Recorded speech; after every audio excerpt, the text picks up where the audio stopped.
Good morning all of you.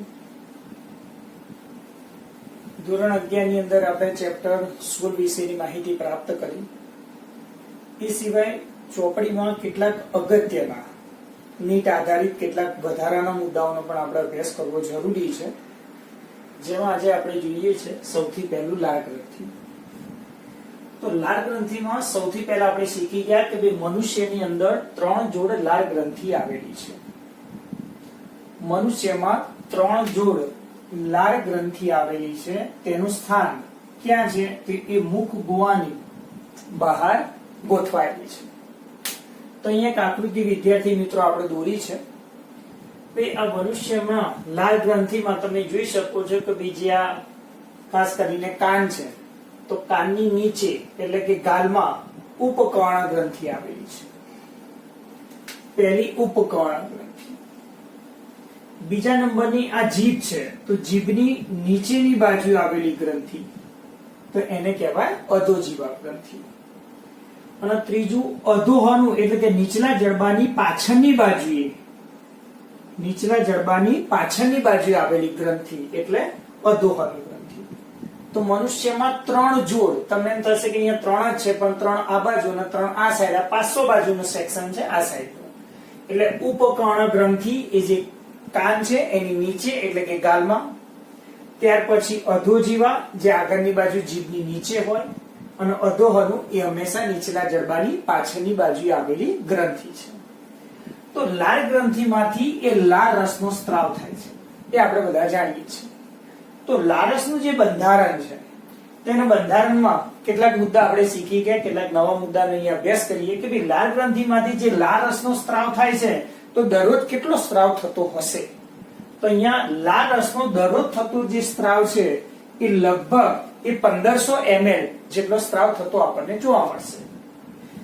લાળ રસનો જે પીએચ આંક છે એ 6.8 એટલે કે આલ્કલીય, ખાસ કરીને 7 કરતા ઓછો છે, એટલે કે એને અમ્લીય પીએચ આંક અથવા એસિડિક કહીશું. આલ્કલીય નહીં, અમ્લીય એટલે કે એસિડિક. પાણીનું પ્રમાણ એમાં જોઈશું તો 99.5% એ પાણીનું પ્રમાણ. લાળ રસના બંધારણમાં ઉત્સેચક જોઈએ તો લાળ રસ એમાઇલેજ, જેને આપણે ટાઇલિન કીધું તો અગાઉ આપણે શીખી ગયા, એ ટાઇલિન સ્ટાર્ચનું પાચન કરશે અને એને માલ્ટોઝમાં રૂપાંતર કરશે. આ સિવાય વધારામાં જોવા જઈએ તો એક લાઇસોઝાઇમ પણ ઉત્સેચક છે, જે જીવાણુ નાશક તરીકે કાર્ય કરે છે. લાઇસોઝાઇમ એ લાળ રસમાં પણ જોવા મળે છે, અને આપણી આંખના જે અશ્રુ છે બરાબર, એની અંદર પણ લાઇસોઝાઇમ આપણને જોવા મળશે. મિત્રો આ એક વધારાનું છે જેને આપણે અહીંયા ફૂદડી દ્વારા દર્શાવીએ છીએ, થાયોસાયનેટ. આ થાયોસાયનેટ એક પ્રકારનો ક્ષાર છે.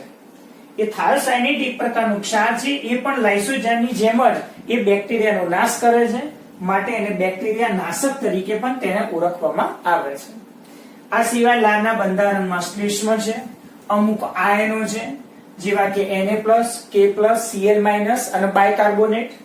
અને આ જે લાળ ગ્રંથિમાંથી જે લાળ રસનો સ્ત્રાવ થાય છે તેનું નિયંત્રણ કોણ કરશે? તો એની સાથે સંકળાયેલું છે ચેતાતંત્ર. તો કેવી રીતે થશે? તો એ પહેલા અહીંયા લાળ રસનો સ્ત્રાવ ક્યાંથી થાય છે તો જોઈએ. તો આપણે અહીંયા જોયું કે મનુષ્યમાં 3 જોડ લાળ ગ્રંથિ છે. એમાં એક જોડ લાળ ગ્રંથિ છે ઉપકર્ણ ગ્રંથિ, જે સૌથી મોટામાં મોટી એ લાળ ગ્રંથિ છે. તો ઉપકર્ણ ગ્રંથિમાંથી જે લાળ રસ ઉત્પન્ન થતા હશે તો એ ઉત્પન્ન થયેલા લાળ રસ એ કોના દ્વારા જતા હશે? તો એ વહન પામે છે સ્ટેન્સનની નલિકા. આ સ્ટેન્સનની નલિકા આ બહુ અગત્યનો મુદ્દો છે. આ નીટ માટે આ તમારે યાદ રાખવાનું છે, સ્ટેન્સનની નલિકા. તેવી રીતે બીજી ગ્રંથિ છે અધોજીવા, જે જીભની નીચેની બાજુ આવેલી ગ્રંથિ છે. તો અધોજીવા ગ્રંથિમાંથી લાળ રસનો સ્ત્રાવ કોના દ્વારા થાય છે? તો આ જે નલિકા છે, તો આ નલિકા તમે જોઈ શકો છો કે એ નલિકા એ લાળ રસ એ જીભમાં એટલે કે મુખ ગુહામાં દાખલ કરે છે, તો એને કહેવાય રિવિનસની નલિકા. ઉપકર્ણ ગ્રંથિમાંથી નીકળે તો એને કહેવાય સ્ટેન્સનની નલિકા. અધોજીવા ગ્રંથિમાંથી નીકળી તો એને કહેવાય રિવિનસની નલિકા. ક્યારેક કેટલીક બુકમાં એને બાર્થોલીની નલિકા તરીકે પણ તેને દર્શાવી શકાય છે. આ ઉપરાંત તમે જોશો કે નીચલા જડબામાં પાછળની બાજુ આવેલી ગ્રંથિ અધોહન, તો અધોહન ગ્રંથિ છે. તો એ અધોહન ગ્રંથિમાંથી નીકળતી જે નલિકા છે એને વોટરની નલિકા, જે અહીંયા લાલ સ્કેચ પેન દ્વારા આપણે દર્શાવ્યું છે, તો અહીંયા અધોજીવા ગ્રંથિમાંથી જે લારસ ઉત્પન્ન થશે એ લારસ આ વોટરની નલિકા દ્વારા એ મુખ ગૃહમાં દાખલ થશે. તો વોટરની નલિકા એ સૌથી લાંબામાં લાંબી એક લાળ ગ્રંથિ નલિકા તરીકે આપણને જોવા મળશે. તો આ જે વોટરની નલિકા છે એ સૌથી લાંબામાં લાંબી એક લાળ ગ્રંથિ નલિકા તરીકે આપણને જોવા મળશે. તો અહીંયા 3 જોડ લાળ ગ્રંથિ છે. 3 જોડ લાળ ગ્રંથિમાં સૌથી મોટામાં મોટી તમને પ્રશ્ન પૂછે તો ઉપકર્ણ ગ્રંથિ, સૌથી નાનામાં નાની પૂછે તો તમારે અધોહનુ ગ્રંથિ ટીક કરવાનું છે. પણ જો તમને સૌથી મોટી લાળ નલિકા પૂછે તો તમારે અહીંયા મિત્રો યાદ રાખજો, સૌથી મોટી લાળ નલિકા તમને પૂછે તો તમારે ટીક કરવાનું છે એ વોટરની નલિકા. યાદ રાખજો, સૌથી મોટી છે ઉપકર્ણ ગ્રંથિ, કદના આધારે સૌથી નાની છે અધોહનુ ગ્રંથિ. પણ નલિકા માટે જો તમને શબ્દ પૂછવામાં આવે તો તમારે ટીક કરવાનું છે વોટરની નલિકા. તો આપણે કીધું કે એનું નિયંત્રણ કોણ કરે છે? ચેતાતંત્ર. તો અહીંયા ઉપકર્ણ ગ્રંથિ કોની સાથે સંકળાયેલી હશે? તો ઉપકર્ણ ગ્રંથિ સંકળાયેલી છે એ 9મા નંબરની ચેતા દ્વારા. ઉપકર્ણ ગ્રંથિ સંકળાયેલી છે એ 9મા નંબરની ચેતા દ્વારા. જ્યારે અધોહનુ ગ્રંથિ, જ્યારે અધોજીવા અને અધોહનુ બંને પ્રકારની જે ગ્રંથિઓ છે એ બંને પ્રકારની જે ગ્રંથિ છે એ આપણી 7મા નંબરની જે ચેતા છે એ 7મા નંબરની ચેતા સાથે સંકળાયેલી આપણને જોવા મળશે. કારણ કે આપણે જાણીએ કે મગજમાંથી નીકળતી જે ચેતાઓ છે જેને મસ્તિષ્ક ચેતાઓ તરીકે ઓળખવામાં આવે છે. જે આપણે અગાઉ જે ચેપ્ટર છે એમાં આપણે એનો અભ્યાસ કરીશું. તો અહીંયા 9મા નંબરની જે ચેતા છે એ ઉપકર્ણ ગ્રંથિમાંથી ઉત્પન્ન થતા લારસનું નિયંત્રણ કરે છે અને 7મા નંબરની જે ચેતા છે એ અધોજીવા ગ્રંથિ અને અધોહનુ ગ્રંથિમાંથી નીકળતા એ લારસનું હંમેશા નિયંત્રણ કરતું આપણને જોવા મળશે. એક વખત તમે બરોબર અભ્યાસ કરો આકૃતિ દ્વારા. 3 જોડ આપણે લાળ ગ્રંથિ કીધી. એમાં સૌથી મોટી પૂછે તો ઉપકર્ણ, સૌથી નાનામાં નાની પૂછે તો સૌથી નાનામાં નાની જે પૂછે ખાસ કરીને અહીંયા દર્શાવી દીધું કે ભાઈ અધોહનુ ગ્રંથિ અહીંયા આપણે દર્શાવી દીધી બરાબર. અને એની વોટરની એક શું છે નલિકા તરીકે સમાવેશ થતો આપણને જોવા મળશે. એક કાઢ નાખજો, અધોહનુ ગ્રંથિની વોટરની નલિકા એ સૌથી લાંબી લાળ ગ્રંથિ નલિકા છે અને અધોજીવા ગ્રંથિમાં અહીંયા લખવાનું છે એ સૌથી નાની લાળ ગ્રંથિ. આ એક સુધારી નાખજો મિત્રો, સૌથી નાની લાળ ગ્રંથિમાં અહીંયા તમારે અધોજીવા ગ્રંથિ છે બરોબર અને અધોહનુ ગ્રંથિમાંથી નીકળતી વોટરની નલિકા બરોબર. આ એક ભૂલ જે હતી અહીંયા સુધારી નાખજો. અધોજીવા ગ્રંથિ એ સૌથી નાની અને ઉપકર્ણ ગ્રંથિ એ સૌથી મોટામાં મોટી એક લાળ ગ્રંથિ તરીકે આપણને જોવા મળશે. અને એક યાદ રાખજો નીટ માટે થાયોસાયનેટ એ પણ એક નીટમાં પૂછી શકાય. સ્ટેન્સનની નલિકા, રેવિનસની નલિકા અને વોટરની નલિકા એ પણ એક નીટ માટે એક અગત્યના મુદ્દા તરીકે આપણને જોવા મળશે બરોબર. તો અહીંયા તમે આકૃતિનો અભ્યાસ કરો બરોબર.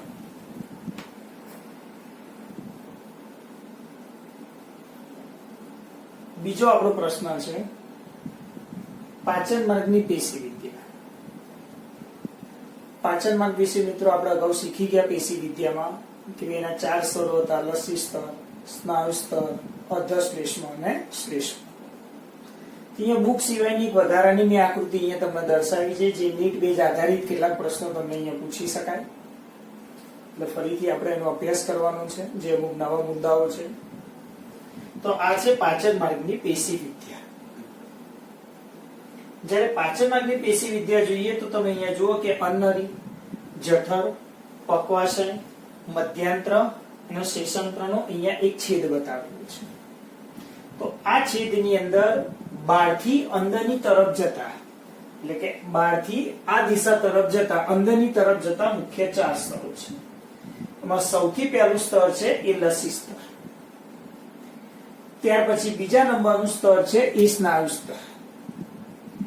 ત્રીજા નંબરનું સ્તર છે એ અધશ્લેષ્મ સ્તર અને સૌથી અંદરની બાજુ આવેલું સ્તર છે એ શ્લેષ્મ સ્તર. તો આકૃતિમાં તમે બરોબર ધ્યાન આપજો અને સમજજો કે ભાઈ સૌથી પહેલા આપણે અન્નરીની વાત કરીએ કે અન્નરીનો જો છેદ લેવામાં આવે તો એની અંદર પણ 4 સ્તરો જશે. બાકીના જઠર, પક્વાશય, મધ્યાંત્ર અને શેષાંત્રની જેમ છે. સૌથી બહારનું જે સ્તર છે એ લસી સ્તર. પણ અન્નરીની અંદર એ લસી સ્તર ન કહેતા અન્નરીની અંદર એને લસી સ્તર ન કહેતા, એને કહેવાય ટ્યુનિકા એડવેન્ટિશિયા. યાદ રાખજો મિત્રો, અન્નરીની અંદર સૌથી બહારનું સ્તર લસી સ્તર નું બીજું એક નામ છે ટ્યુનિકા એડવેન્ટિશિયા. આપણી ચોપડીમાં લખ્યું હતું કે લસી સ્તર એ મિસોથેલિયમ નું બનેલું છે, તંતુમય સંયોજક પેશી. તો આ નીટ માટે યાદ રાખજો, ટ્યુનિકા એડવેન્ટિશિયા તરીકે ઓળખવામાં આવે છે. લસી સ્તર ન કહેતા એને કહેવાય ટ્યુનિકા એડવેન્ટિશિયા. લસી સ્તરની અંદરની બાજુ જોઈએ તો સ્નાયુ સ્તર, જેમાં બહારની બાજુ આયમ અને અંદરની બાજુ વર્તુળી સ્નાયુ સ્તર. એની અંદરની બાજુ જોઈએ તો અધશ્લેષ્મ સ્તર. અધશ્લેષ્મ સ્તરમાં જઈએ તો આપણને ખબર છે કે ભાઈ ખાસ કરીને એમાં સંયોજક પેશી આવેલી છે, આ રુધિર વાહિની છે, ચેતાઓ છે. રુધિર વાહિનીની સાથે સાથે લસિકા વાહિની પણ આવેલી છે. અને શ્લેષ્મ સ્તરની વાત કરીએ તો શ્લેષ્મ સ્તર અહીંયા 3 ભાગમાં વિભાજિત છે. એક છે શ્લેષ્મ સ્નાયુ સ્તર, એના પણ અહીંયા 2 ભાગ પડી જાય. એક સ્તરને આયમ કહેવાય અને બીજું આપણે વર્તુળી તરીકે તેને દર્શાવીએ. મધ્યમાં આવેલો ભાગ છે આ લેમિના પ્રોપિયા છે, સંયોજક પેશી છે. અને સૌથી એની અંદરની બાજુ આવેલું સ્તર છે એ સ્ત્રુત લાદીસમ અધિચ્છદ, જે બહુસ્તરીય તરીકે આપણને જોવા મળશે. તો આપણા અન્નરી વિશે જોયું કે ભાઈ લસી સ્તર, સ્નાયુ સ્તર, અધશ્લેષ્મ, શ્લેષ્મ. શ્લેષ્મ સ્તરના 3 ભાગ, શ્લેષ્મ સ્નાયુ સ્તર, એની અંદર લેમિના પ્રોપિયા અને અંદરનો ભાગ છે સ્ત્રુત લાદીસમ અધિચ્છદ, જે બહુસ્તરીય છે. બીજા નંબરમાં આપણે જોઈએ તો જઠર. તો જઠર વિશે પણ આપણે શીખી કે જો જઠરનો છેદ લેવામાં આવે તો એમાં પણ 4 સ્તરો. સૌથી બહારની બાજુ આવેલું સ્તર એ લસી સ્તર, તેની અંદરની બાજુ આવેલું સ્તર એ સ્નાયુ સ્તર. સ્નાયુ સ્તરના 2 ભાગ, એક આયમ અને એક વર્તુળી સ્નાયુ સ્તર. આ ઉપરાંત આ એક પ્રશ્ન યાદ રાખજો જે બુકમાં આપેલું છે કે આયમ અને વર્તુળી સ્નાયુ સ્તર ઉપરાંત જઠરની અંદર ત્રાંસા સ્નાયુઓ પણ આવેલા છે. યાદ રાખજો મિત્રો, માત્ર જઠરમાં જ એ ત્રાંસા સ્નાયુ છે. જ્યારે સ્નાયુ સ્તરની અંદરની બાજુ આવેલું સ્તર અધશ્લેષ્મ. અધશ્લેષ્મ આવે એટલે 4 શબ્દો યાદ રાખવાના: સંયોજક પેશી, રુધિર વાહિની, લસિકા વાહિની અને ચેતાનો સમાવેશ થાય છે. અને સૌથી અંદરનું સ્તર છે એ શ્લેષ્મ સ્તર. અને આપણે જાણીએ છીએ કે જઠરનું જો શ્લેષ્મ સ્તર હશે તો એની અંદર આને દર્શાવી એ જઠર ગ્રંથિનો સમાવેશ થતો આપણને જોવા મળશે. તો આપણા જઠર વિશે જોઈ નાખ્યું કે જઠરમાં શું છે, જઠર ગ્રંથિ. અને સાથે સાથે જોવા જઈએ તો જઠર ગ્રંથિનું આ શ્લેષ્મ સ્તર છે. તો આની અંદર કેટલાક પ્રકારના જે કોષો છે એમાં ગોબલેટ કોષોનો પણ સમાવેશ થતો આપણને જોવા મળશે કે જેમાંથી શ્લેષ્મનો શું થાય છે, સ્ત્રાવ થાય છે. તો અગત્યનું અહીંયા એક MCQ યાદ રાખજો કે જઠરની અંદર કેટલા સ્નાયુ આવેલા હોય તો 2 નહીં પણ 3. એક આયમ, એક વર્તુળી અને ત્રીજું યાદ રાખજો એમાં ત્રાંસા સ્નાયુઓનો સમાવેશ થાય છે. ત્રીજું આપણે જોઈએ પક્વાશય, નાનું આંતરડાનો પહેલો ભાગ. જો પક્વાશયનો જો છેદ લેવામાં આવે તો એમાં પણ અન્નરી અને જઠરની જેમ, ખાસ કરીને જઠરની જેમ, કે એમાં એક પહેલું સ્તર એ લસી સ્તર, બીજું સ્તર એ સ્નાયુ સ્તર. સ્નાયુ સ્તરમાં એક આયમ, એક વર્તુળી, સ્નાયુ સ્તરની અંદરની બાજુ આવેલું અધશ્લેષ્મ સ્તર. પણ અહીંયા એક MCQ આવશે, યાદ રાખજો કે આ પક્વાશય છે તો આ પક્વાશયનું આ અધશ્લેષ્મ સ્તર છે. તો પક્વાશયના અધશ્લેષ્મ સ્તરમાં કઈ ગ્રંથિ આવેલી છે, તે ભ્રૂણર ગ્રંથિ આવેલી છે. આ યાદ રાખજો, આપણી ચોપડીમાં લખ્યું છે અધશ્લેષ્મ ગ્રંથિ. તો પક્વાશયના અધશ્લેષ્મ સ્તરમાં કઈ ગ્રંથિ આવેલી છે, તો ભ્રૂણર ગ્રંથિ, અથવા આપણી ચોપડીમાં લખ્યું છે અધશ્લેષ્મ ગ્રંથિ. તો એ ભ્રૂણર ગ્રંથિ એ શું કાર્ય કરશે, તો અહીંયા આપણે લખ્યું છે કે ભાઈ આંતરરસનો સ્ત્રાવ કરશે. આપણે શીખી કે આંતરરસમાં માધ્યમ હંમેશા pH બેઝિક હોય, એટલે મેં લખ્યું છે ત્યાં આલ્કલીય, અને તે ઉત્સેચક વિહીન એ આલ્કલીય આંતરરસનો સ્ત્રાવ કરશે. અને પક્વાશયમાં અધશ્લેષ્મ પછી સૌથી અંદરનું સ્તર આ શ્લેષ્મ સ્તર છે. તો પક્વાશયનો છેદ લઈએ તો શ્લેષ્મ સ્તરમાં શું આવેલા હોય, તો રસાંકુરો આવેલા આપણને જોવા મળશે. તો આકૃતિમાં તમે જુઓ કે ભાઈ નાના આંતરડાના પક્વાશયમાં જે રસાંકુરો છે એ રસાંકુરો હંમેશા બૂઠા છે. જ્યારે મધ્યાંત્ર અને શેષાંત્રમાં તમે જોશો કે જે રસાંકુરો છે એ રસાંકુરો હંમેશા અણીદાર આપણને જોવા મળશે. ચલો ત્યાર પછી જોઈએ મધ્યાંત્ર અને શેષાંત્ર. તો નાના આંતરડાનો આ અંતિમ ભાગ છે, મધ્યાંત્ર અને શેષાંત્ર. આપણને ખબર સૌથી વધુ પાચન ક્યાં થાય છે? પક્વાશયમાં. પૂર્ણ અને પક્વાશયમાં પાચન થયા પછી મધ્યાંત્ર અને શેષાંત્રમાં એમાં શું થાય છે કે ખાસ કરીને એ અભિશોષણની પ્રક્રિયા થતી આપણને જોવા મળશે.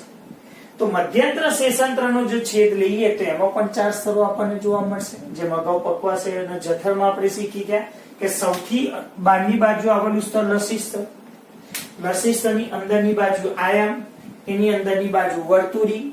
આયામ અને વર્તુળી સ્નાયુ સ્તર એ કયું સ્નાયુ સ્તર છે. ત્યાર પછી અધશ્લેષ્મ સ્તર છે, જેમાં સંયોજક પેશી, રુધિરવાહિની, ચેતા, લસિકા વાહિનીનો સમાવેશ થાય છે. સૌથી અંદરનું સ્તર છે એ શ્લેષ્મ સ્તર. તો મધ્યાંત્ર અને શેષાંત્રનું જે આ શ્લેષ્મ સ્તર છે એમાં મધ્યમાં આવેલો ભાગ આ લેમિના પ્રોપિયા છે. તેના મધ્યમાં આવેલો જે ભાગ લેમિના પ્રોપિયા છે એ લેમિના પ્રોપિયામાં આવેલો ભાગ છે પેયર્સ પેચિસ. આ એક અગત્યનો મુદ્દો છે, નીટ માટે યાદ રાખજો, આપણી બુકમાં આપેલું નથી. પેયર્સ પેચિસ, પેયર્સ પેચિસ એ શું છે તો આંતરડાના એક કાકડા છે. કારણ કે પેયર્સ પેચિસ એક પ્રકારની લસિકા પેશી છે. લસિકા પેશી તમે નામ સાંભળ્યું હશે, કાં તો એ લસિકા ગાંઠ. લસિકા પેશી કે લસિકા ગાંઠ હશે તેમાંથી લસિકા કોષો ઉત્પન્ન થશે. 10મા ધોરણમાં તમે શીખી ગયા કે લસિકા કોષો એ શું છે? એક પ્રકારના ભક્ષક કોષો છે, એક પ્રકારના શ્વેત કણ છે. તો એ શું કરશે તો ખાસ કરીને એ બેક્ટેરિયા વગેરે જેવા જીવાણુનો નાશ કરશે અને આપણને રક્ષણ આપશે. તે પેયર્સ પેચિસ એક અગત્યનું કાર્ય કરતું આપણને જોવા મળશે. એને આંતરડાના કાકડા તરીકે દર્શાવી શકાય. ત્યારબાદ તમે જોશો કે શ્લેષ્મ સ્તરમાં જે રસાંકુરો છે, રસાંકુરો અહીંયા અણીદાર છે અને એ રસાંકુરોના તલ ભાગમાં તમે જુઓ પક્વાશય એટલે કે નાનું આંતરડું છે, પક્વાશય, મધ્યાંત્ર અને શેષાંત્ર. તો નાના આંતરડાનો જ્યારે તમે અહીંયા છેદ જોશો તે રસાંકુરોના આ તલ ભાગમાં, હું અહીંયા ટપકા દ્વારા તમને દર્શાવું છું કે એના તલ ભાગમાં આવેલો જે આ ભાગ છે જેને લીબર કુહરના કોટરો અથવા તો ગર્ત તરીકે તેને દર્શાવી શકાય. તો રસાંકુરોના તલ ભાગમાં શું હોય? તમે એમસીક્યુ પૂછાય તો તમારે ટીક કરવું પડે લીબર કુહરના કોટરો. એ લીબર કુહરના કોટરોની અંદર આ શ્લેષ્મ સ્તર છે અને એ શ્લેષ્મ સ્તરમાં આવેલા 2 પ્રકારના કોષો છે અને એ કોષોને કહેવાય પેનેથના કોષો. યાદ રાખજો, આ પેનેથના કોષો એ એક કોષીય ગ્રંથિ છે. પેનેથના કોષો એ એક કોષીય ગ્રંથિ છે. તે શું કરશે તો મેં લખ્યું કે ભાઈ એ પણ આની જેમ જ એક રોગ પ્રતિકારકતા એટલે કે લસિકા પેશી કે લસિકા ગાંઠ તરીકે કાર્ય કરે છે. એ પણ બેક્ટેરિયાનો નાશ કરે છે અને આપણને રોગ પ્રતિકારકતા હંમેશા પૂરી પાડતી આપણને જોવા મળશે. તો અહીંયા તમે બરોબર ધ્યાન રાખજો, અગત્યના એમસીક્યુ કે ભાઈ પક્વાશય પૂછાય તો પક્વાશયના અધશ્લેષ્મ સ્તરમાં શું આપેલું હોય? તે બ્રુનરની ગ્રંથિ અથવા બુક પ્રમાણે અધશ્લેષ્મ ગ્રંથિ. બીજો પ્રશ્ન યાદ રાખજો, જઠરમાં કેટલા સ્નાયુ આવેલા હોય? તો આયામ, વર્તુળી અને યાદ રાખજો ત્રીજું ત્રાંસા સ્નાયુ આવેલા હોય. મધ્યાંત્ર અને શેષાંત્ર નાના આંતરડાનો ભાગ છે. તો મધ્યાંત્ર અને શેષાંત્રમાં પેનેથના કોષો ક્યાં આવેલા હોય? તો લીબર કુહર ના જે કોટરો છે એના શ્લેષ્મ સ્તરમાં પેનેથના કોષો આવેલા હોય જે એક કોષીય ગ્રંથિ તરીકે આપણને જોવા મળશે. પેયર્સ પેચિસ એટલે શું? તો ટીક કરવાનું આંતરડાના કાકડા. પેયર્સ પેચિસ ક્યાં આવેલા હોય? તો તમારે ટીક કરવાનું શ્લેષ્મ સ્તરના જે મધ્યમાં આવેલો વિસ્તાર જેને આપણે કીધું લેમિના પ્રોપિયા, એ મધ્યમાં આવેલા વિસ્તારની અંદર હંમેશા પેયર્સ પેચિસ આવેલા આપણને જોવા મળશે. આ સિવાયના 2 અગત્યના બીજા અહીંયા એમસીક્યુ છે, યાદ રાખજો કે તમે આકૃતિમાં જુઓ કે ભાઈ આ ભાગ છે આયામ સ્નાયુ સ્તર અને આ છે વર્તુળી. તો અહીંયા મેં લખ્યું છે કે આયામ અને વર્તુળી સ્નાયુ સ્તરની વચ્ચે, આયામ અને વર્તુળી સ્નાયુ સ્તરની વચ્ચે ઓર્બેકની ચેતાજાલિકા આપેલી છે. ઓર્બેકની ચેતાજાલિકા એટલે તમે નામ સાંભળ્યું હશે 10મામાં કે અનુકંપી ચેતાતંત્ર અને પરાનુકંપી જે ચેતાતંત્ર છે એની ચેતાની એ શાખા છે. તો અહીંયા તમારે એમસીક્યુ પૂછાય તો તમારે બધી જગ્યાએ આયામ અને વર્તુળીની વચ્ચે જેવું ટીક નથી કરવાનું. યાદ રાખજો વિદ્યાર્થી મિત્રો, ખાસ કરીને જઠરની બાબતમાં એ તો ખોટું પડશે. બરાબર, એ 3 તો સમાન છે. જઠર છે, પક્વાશય છે, મધ્યાંત્ર, શેષાંત્ર 3 સમાન છે કે આયામ અને વર્તુળીની વચ્ચે જ હંમેશા ઓર્બેકની ચેતાજાલિકા. પણ જો મિજનર્સની ચેતાજાલિકા તમને પૂછાય તો મિજનસની ચેતાજાલિકા પૂછાય તેના માટે તમારે જઠરમાં યાદ રાખવાનું છે. કારણ કે મિજનસની ચેતાજાલિકા કોની વચ્ચે છે? તો આકૃતિમાં તમે જુઓ આ કયા સ્નાયુ છે? વર્તુળી. તો આ કયો ભાગ છે? અધશ્લેષ્મ. તો તો વર્તુળી સ્નાયુ અને અધશ્લેષ્મની વચ્ચે, વર્તુળી સ્નાયુ અને અધશ્લેષ્મની વચ્ચે, વર્તુળી સ્નાયુ અને અધશ્લેષ્મની વચ્ચે, પરંતુ જો જઠર હોય તો ત્યાં તમારો જવાબ અહીંયા ખોટો પડશે, તો ત્યાં તમારે જવાબ ટીક કરવાનો છે વર્તુળી સ્નાયુ, વર્તુળી સ્નાયુ નહીં, પણ અહીંયા તમે આકૃતિ જુઓ કયા છે, ત્રાંસા સ્નાયુ અને અધશ્લેષ્મની વચ્ચે. બરોબર વિદ્યાર્થી મિત્રો, આ યાદ રાખજો. તમને પૂછાય બીજનસી ચેતાચાલિકા જઠરમાં ક્યાં છે, તો તમને ઓપ્શન 1 આપશે. ઓપ્શન કયો આપશે? વર્તુળી સ્નાયુ અને અધશ્લેષ્મની વચ્ચે. બીજો ઓપ્શન તમને બનાવી શકાય કે ત્રાંસા સ્નાયુ અને અધશ્લેષ્મની વચ્ચે. તો જઠર આવે ત્યારે ત્રાંસા સ્નાયુ અને અધશ્લેષ્મ સ્તરની વચ્ચે એ બીજનસની ચેતાજાલિકા આવે છે. બહુ અગત્યની અહીંયા બે એમસીક્યુ યાદ રાખજો. અહીંયા ચેતાનો જે પુરવઠો છે બે હતી, એક ઓર્બેકની ચેતાજાલિકા અને એક મિજનસની ચેતાજાલિકાનો સમાવેશ થતો આપણને જોવા મળશે. તો અહીંયા તમે બરોબર એક આકૃતિનો અભ્યાસ કરો, એટલે આકૃતિને નામકરણ આવડશે તો સરળતાથી તમે આ પ્રશ્ન સમજી શકશો, સરળતાથી તમને આવડશે. બરોબર, આકૃતિ ખાસ દોરવી. અને વિદ્યાર્થી મિત્રોને કે તમે જે પણ લખો છો, જે પણ ભણો છો, તો બરોબર ખાસ કરીને તમે એનું હોમવર્ક કરતા હશો તો હોમવર્ક તમારે જે મારો WhatsApp નંબર છે એ તમને જિગ્નેશભાઈ મોકલેલો હશે અથવા તો તમને મોકલી દેશે. તમારે WhatsApp ઉપર તમારું જે હોમવર્ક છે, જે તમે કાર્ય કરો છો, એ તમારે મને સેન્ડ કરવાનું. કદાચ આજે એકાદ સ્ટુડન્ટે મોકલી હતું, એમાં ક્યાંક ભૂલ હતી તો મેં એમનું ધ્યાન દોર્યું હતું ક્યાંક. બરોબર, તો તમે બરોબર સમજી શકો અને સરળતાથી તમે લખી શકો. તો આકૃતિમાં તમે બરોબર ધ્યાન આપો.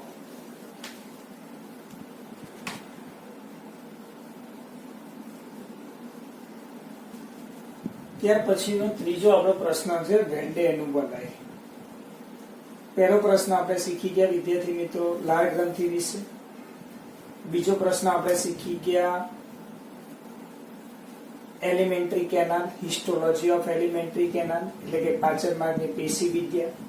અને ત્રીજો અહીંયા નીટ માટે અગત્યનો પ્રશ્ન છે વેન્ડેનું વલય. તો સૌથી પહેલા પ્રશ્ન થતો હશે કે ભાઈ વેન્ડેનું વલય એટલે શું, અથવા વેલ્લેટ્સ રિંગ એટલે શું? તો જ્યારે આપણી જે મુખ ગુહા છે અને આપણી જે કંઠનળી છે એની અંદર એ લસિકા પેશીઓ વલય આકારે ગોઠવાયેલી છે. તો મુખ ગુહા અને કંઠનળીમાં જે લસિકા પેશીઓ છે એ વલય આકારે ગોઠવાયેલી છે, જેમાં કંઠનળીની દિવાલમાં આવેલી જે લસિકા પેશી છે એ રિંગ સ્વરૂપે જોવા મળે છે. તો કંઠનળીની દિવાલમાં આવેલી લસિકા પેશી એ રિંગ સ્વરૂપે જોવા મળે છે. આ રિંગ સ્વરૂપ ધરાવતી જે આ રચના છે એને કહેવાય વેલ્લેટ્સનું રિંગ. તો યાદ રાખજો કે મુખ ગુહા અને કંઠનળીની લસિકા પેશી વલય આકારે ગોઠવાયેલી છે. કંઠનળીની જે દિવાલ છે એમાં આ પેશી એ રિંગ સ્વરૂપે ગોઠવાયેલી છે. આ રિંગ સ્વરૂપ ધરાવતી રચના છે, માટે એને કહેવાય વેલ્લેનું વલય. તો અહીંયા બધી આ લસિકા કાકડા. તો આવા પ્રકારના કાકડા ક્યાં હોય, નામના આધારે ખ્યાલ તો હોય કે ભાઈ કંઠનળી સાથે સંકળાયેલા છે. પણ આવા પ્રકારના જે કાકડા જે બાળકોમાં ખાસ કરીને જે આપણા નાકનું ભાગ છે નાસિકા, તો નાસિકા જે ભાગ છે એ નાસિકાની પાછળ એક કંઠનળી આપેલી હોય. તો ત્યાં ગાડી નાના જે બાળકો છે, તો બાળકોની અંદર જ્યારે કંઠનાળીય કાકડા જ્યારે ફૂલી જાય ત્યારે એને એડિનોઇડ તરીકે દર્શાવી શકાય. અને બીજું નામ છે નાસિકા કંઠનાળીય કાકડા.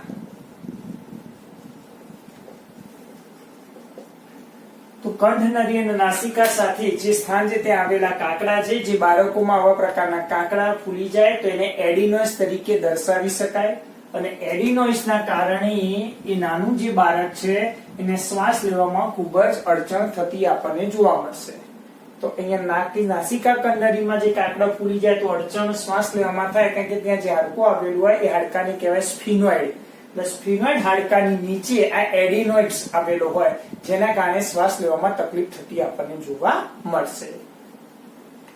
ત્યાર પછી બીજું જોઈએ આપણે કે ભાઈ નાસા કંઠનાળીય. અહીંયા નાસિકા છે શબ્દ, તો એવી રીતે અહીંયા નાસા કંઠનાળીય કે બીજે કંઠનળીમાં આવેલા કાકડા છે, બીજું નામ જેને નલિકામય કાકડા તરીકે પણ તેને દર્શાવી શકાય. ઘણી બધી લસિકા પેશીઓ આવેલી છે મુખ ગુહા અને કંઠનળીમાં.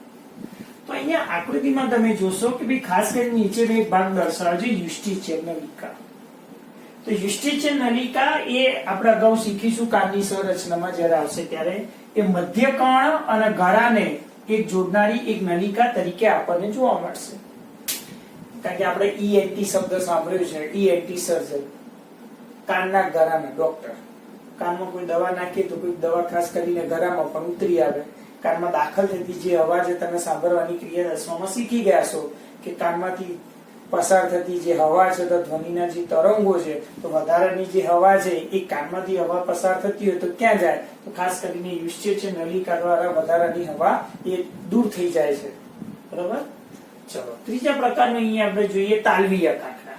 પહેલું હતું કંઠનાળીય કાકડા, બીજા હતા નાસિકા કંઠનાળીય અને ત્રીજા પ્રકારના કાકડા છે તાલવીય કાકડા. નામ ઉપરથી ખ્યાલ આવી જાય કે તારવામાં આવેલા કાકડા એટલે તાલવીય કાકડા. એને બીજું નામ જેને મુખગ્રસની, બહુ સાદું નામ છે, મુખગ્રસની તરીકે પણ દર્શાવી શકાય. જ્યારે આવા પ્રકારના તાલવીય કાકડા જે તારવામાં આવેલા છે જો કોઈ કારણસર એમાં ચેપગ્રસ્ત બને, ઘણી વખત આપણને ગળું આવવું, ગળામાં દાહક, બળતરા થાય ખાસ કરીને, તો જ્યારે ગળું આવવું વગેરે જેવા જ્યારે લક્ષણો જોવા મળે અથવા તો તાલવીય કાકડા જ્યારે ચેપગ્રસ્ત બને તો એ ખાસ કરીને એના શસ્ત્રક્રિયા એટલે કે ઓપરેશન દ્વારા ઘણી વખત જે તારવામાં આવેલા કાકડા છે તે આપણે દૂર કરવા માટે ખૂબ જ અનિવાર્ય છે. ત્યાર પછી જોઈએ જીવીય કાકડા. તો જીવી એટલે જીભ. તો જીભની જે પશ્વ ભાગે આવેલા જે કાકડા છે એને જીવીય કાકડા તરીકે દર્શાવી શકાય. અહીંયા મેં અગાઉ પર તમને કીધું કે જે કાકડા શબ્દ આવે તે લસિકા પેશી છે અને આ લસિકા પેશી તમે જો ખાસ કરીને એ કંઠ નળીની જે દિવાલમાં આવેલી પેશીઓ છે એક રિંગ સ્વરૂપે આપણને ગોઠવાયેલી છે. તો માટે આવા પ્રકારની જે રિંગ સ્વરૂપ ધરાવતી જે રચના છે એને વેલ્ડેનું વલય તરીકે તેને ઓળખવામાં આવે છે. અહીંયા આકૃતિમાં તમે જુઓ, બરોબર દોરો અને સરળતાથી અભ્યાસ કરો. હવે આપણે જોઈએ માનવીના પાચક અંતઃસ્ત્રાવ. તો માનવીના પાચક અંતઃસ્ત્રાવમાં સૌથી પહેલો અંતઃસ્ત્રાવ છે ગેસ્ટ્રિન. તો ગેસ્ટ્રિન જે અંતઃસ્ત્રાવ છે ક્યાંથી ઉત્પન્ન થાય તો આકૃતિમાં તમે જોઈ શકો છો કે ભાઈ આ નીચ જઠર છે તો નીચ જઠરની દિવાલમાંથી એક ગેસ્ટ્રિન નામનો અંતઃસ્ત્રાવ ઉત્પન્ન થાય છે. યાદ રાખજો, બહુ અગત્યના પ્રશ્નો છે.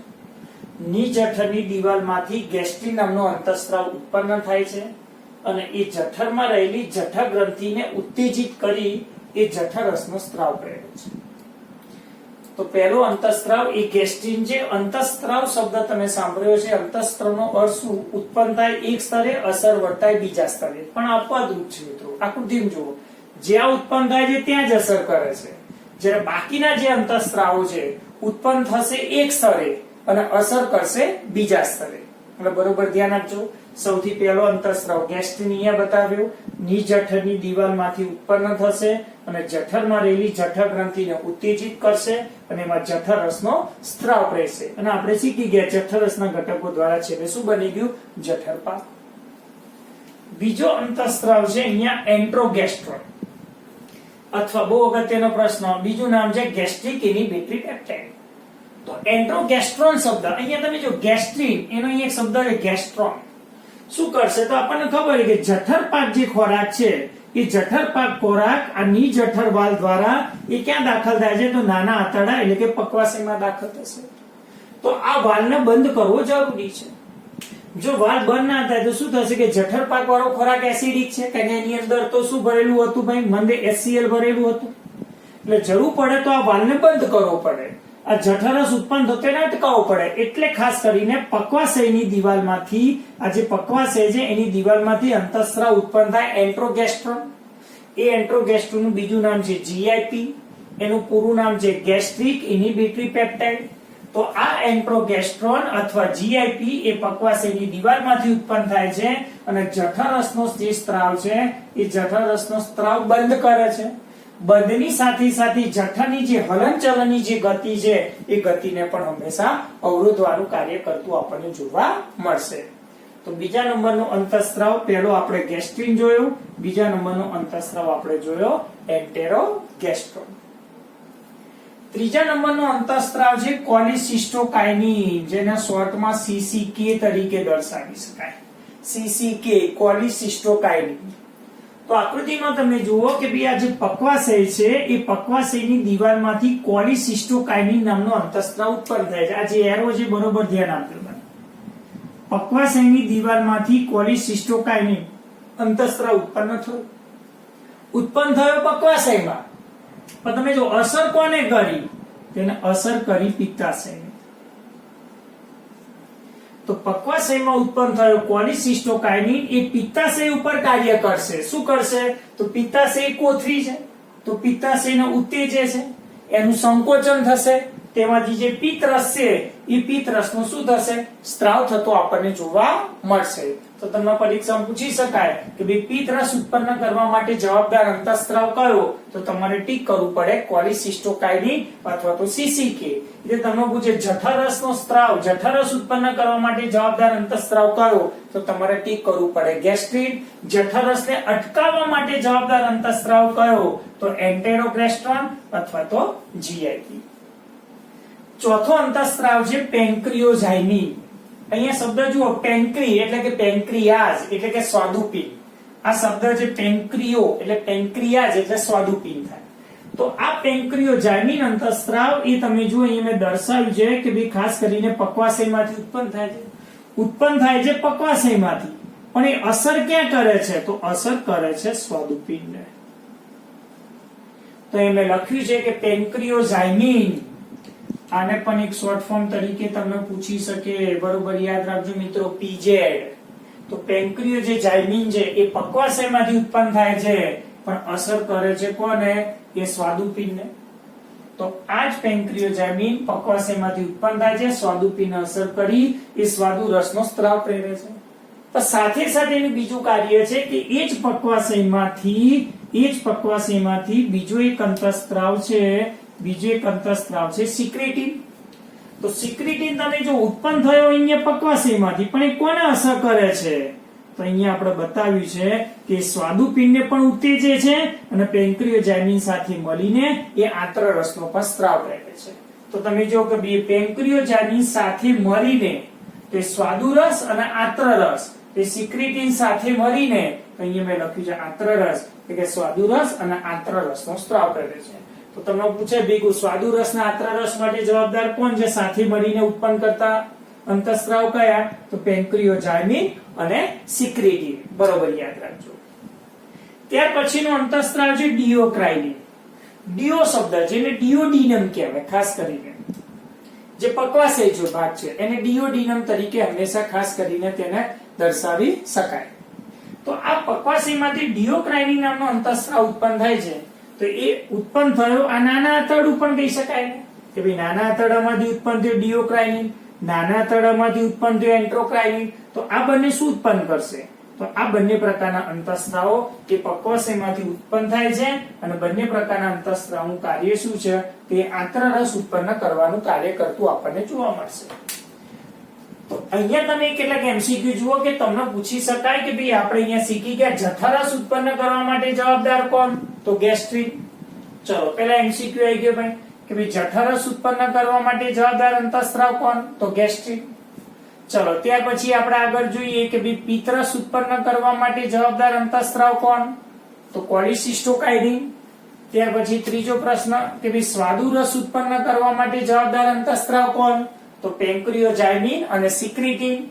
અને ત્યાર પછી કહીએ ભાઈ આંતરરસ ઉત્પન્ન કરવા માટે જવાબદાર કોણ? તો ડિયોકાઇનિન અને એન્ટેરોક્રાઇનિન. પણ યાદ રાખજો મિત્રો, આપણે તો શીખી ગયા કે ભાઈ 5મા નંબરનો એક રસ છે જેનું નામ કયું? લારસ. લારસ કોઈ અંતઃસ્ત્રાવ દ્વારા ઉત્પન્ન થતો નથી. લારસ એક ચેતાતંત્ર સાથે સંકળાયેલી એક પ્રક્રિયા દ્વારા ઉત્પન્ન થતો અંતઃસ્ત્રાવ છે.